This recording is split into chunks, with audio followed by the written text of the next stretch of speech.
Bismillahirrahmanirrahim. Assalamualaikum warahmatullahi wabarakatuh. Perkenalkan, nama saya Muhammad Umar Al-Faruq, mahasiswa dari Universitas Pendidikan Indonesia di Prodi Ilmu Pendidikan Agama Islam dengan NIM 2007696. Di sini saya akan menjelaskan tentang nasionalisme di era modern. Di era Indonesia modern yang ditandai dengan derasnya arus globalisasi dan kemajuan teknologi yang dirayakan secara gegap gempita, Indonesia menghadapi tantangan besar dalam hal kesadaran berbangsa dan bernegara.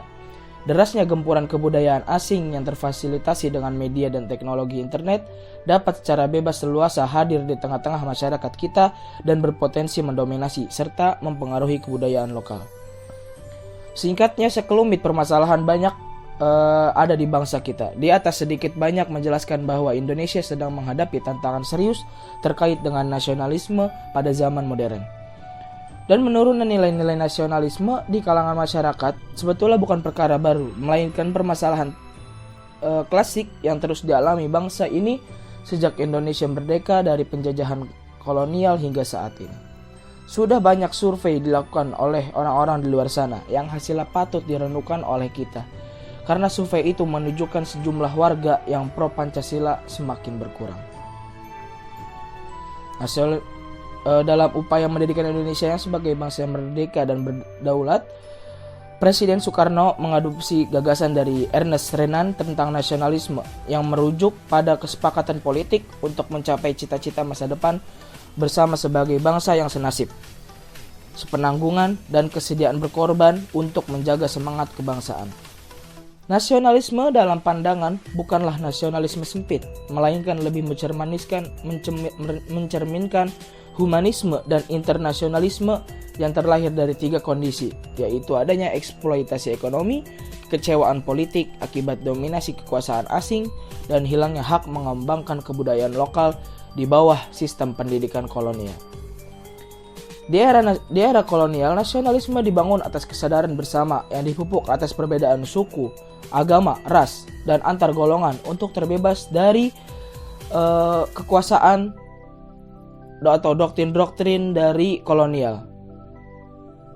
Nah, sementara di era Orde Lama, nasionalisme dibangun untuk membangun Indonesia ke arah yang lebih baik dan mengedepankan kebudayaan lokal, serta sekeras mungkin menutup keran terhadap pengaruh kebudayaan asing. Pada era Orde Baru, nasionalisme dipupuk dan dibentuk dalam doktrin yang bersifat top-down, serta terkesan digunakan sebagai legitimasi kekuasaan yang bersifat militeristik. Dan selanjutnya adalah karena itu nasionalisme perlu disuarakan kembali untuk menjaga kedaulatan bangsa dan membawa Indonesia ke arah yang lebih baik. Karena jika tidak, persatuan dan kesatuan akan terancam dan generasi mendatang akan bersikap apatis terhadap negerinya sendiri. Untuk strategi penguatan nasionalisme, jika nasionalisme dulu dibangun untuk membangun kesadaran kolektif demi memerdekakan diri dari penjajah, di era modern ini nasionalisme harus dibangun untuk membawa Indonesia menjadi negara yang maju dan berdaulat. Oleh karena itu diperlukan strategi-strategi yang tepat dalam upaya menumbuh kembangkan kembali nasionalisme di kalangan masyarakat Indonesia kontemporer, khususnya di kalangan kelompok muda. Hal pertama yang bisa dilakukan oleh kita adalah dengan menguatkan kembali nasionalisme di level pendidikan formal.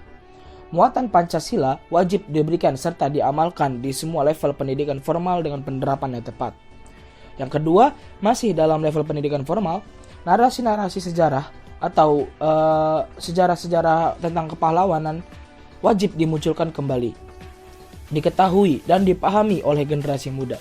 Misal, kisah tentang ikrar sumpah pemuda terkait kesadaran berbangsa dan bernegara yang digagas oleh kelompok muda dan menjadi cikal bakal proklamasi kemerdekaan Indonesia.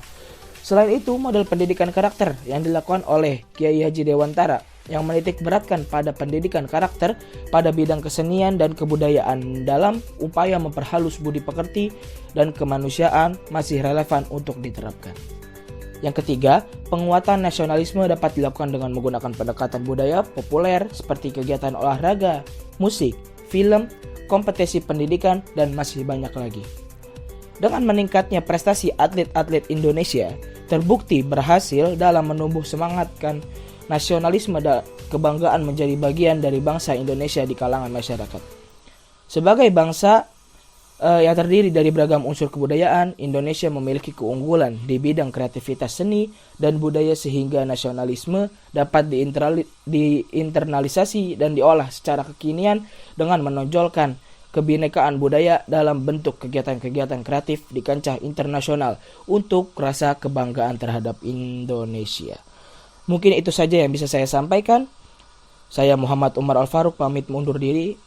Kurang lebihnya mohon maaf. Wassalamualaikum warahmatullahi wabarakatuh.